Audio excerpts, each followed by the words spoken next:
John is recording. Sound on, everything right. Okay. John chapter 11, conclusion. Lazarus. Lazarus! Lazarus! Come forth. Another song of one of my favorite gospel singers.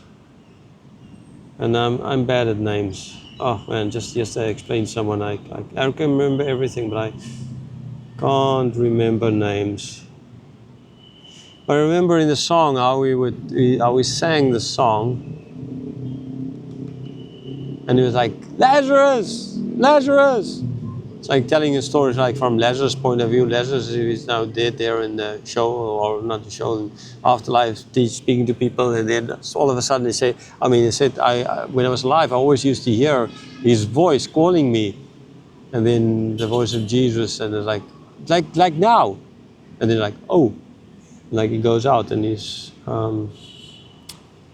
raised from the dead. Yeah, I will try and find his name.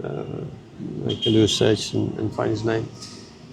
I'm racking my brain now to, it's like on the tip of my tongue kind of idea. Anyhow, so it's a story of Lazarus being raised from the dead. And we focus on Lazarus, the resurrection of the 4 days, and the miracle. Like the people there focused on the miracle, and the miracle is the thing that is going to, we had enough of this Jesus guy, he needs to go, he needs to die, we had enough of games, the time for playing is over. Okay, like I explained in the teaching part, the time for playing for the church, just playing games, is so over. There's no more time for that. We still play games, but it's way too late, okay? It's way too late to play games for the church. But that's not actually what the chapter so much is about. It's always, what does this teach us about God?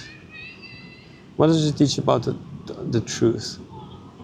So Lazarus is sick, Jesus loved him, he dies.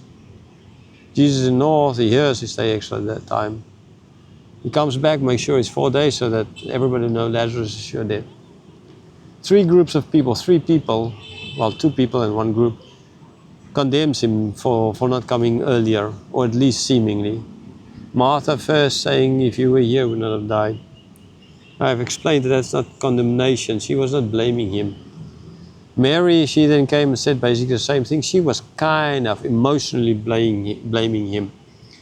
And then there's a final group who was like, if he could cure the blind guy, then why the heck wasn't he here and do something for this guy? He supposedly loved him. How do you understand that, right? So they clearly blamed him. And but all of this led, like I explained, to the leadership, especially the high priest, Caiaphas, saying it's better that one guy dies for the nation than the whole nation kind of idea, okay? For the sake of the nation. But he was prophesying, although he didn't understand, as it stated. And yes, Jesus is going to die, but he's going to die to collect the sheep together, those belonging to him, those outside of the nation. Right? That is basically what happened in the chapter. Then Jesus left to the north because his time was not there yet. He knew they wanted to kill him. And it ends up with the time before Passover. Will Jesus come down? Will he come down to purify himself? Is he going to come like he always did? Like he always did. Will he come to this one as well? Even though now he knows, and he knows, and they know that they're trying to kill him. Will he come down? What's going to happen? So we focus on the miracle, right? It's like sitting here and you kind of just see the big statue breaking free there in the back. I guess that's what it shows, breaking free, breaking the chains. Jakarta sign just over there. And that's all you see.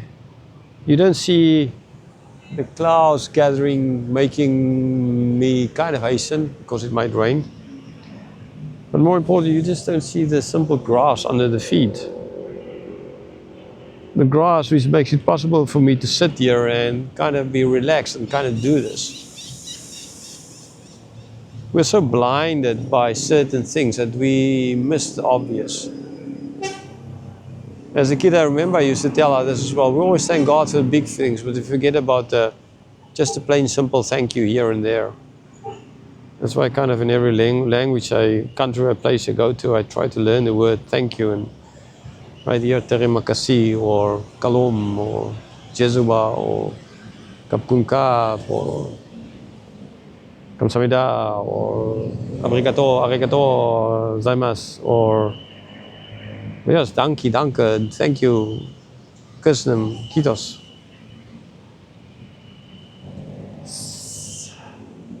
Merci. Doesn't matter. You always kind of small things, because we tend to think the big things are what is important. We tend to think us spending just money in a foreign country is an important thing. Well, it's the simple respect, like kind of just showing, like a tourist. The world is hating tourists. When we grew up, we hated tourists as well, because man, they just destroyed everything. And here I am sitting in front of the sign, kind of a tourist. But I can understand the world. I mean, I understand other people and their reaction towards tourists, because we think all that's important to them is the money that we bring. So everything else, they need to do whatever we want, because we are bringing money. Okay, and the same with God, the same with in this chapter with Jesus. We see the miracle. Lazarus from raised after 4 days from the dead. I mean, he was thinking, I mean, that's a big thing, right? Isn't that what the story is about? Isn't that what's important? But that's actually not the important part at all.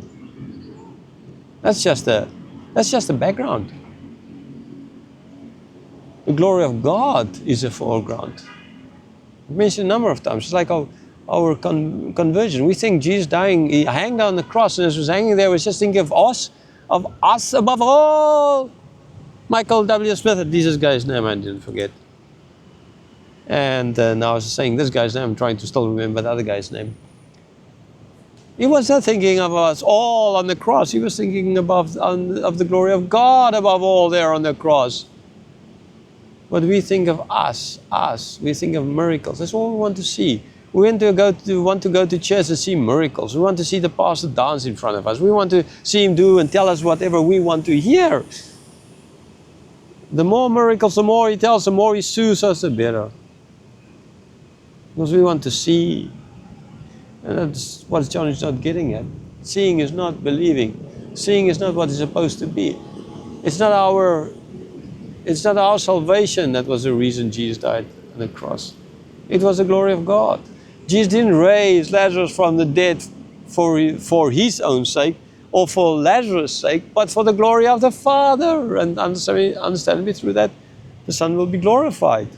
And through that, he will die on the cross. And that will be the biggest glory ever. But the biggest travesty as well, sin ever committed. This is what this chapter is about. The glory of God. Jesus is doing this for the glory of God. Lazarus died so that God can be glorified. Jesus' death is going to lead to his glory. Our salvation, yes, it's a fruit of it, but it's not what it's about.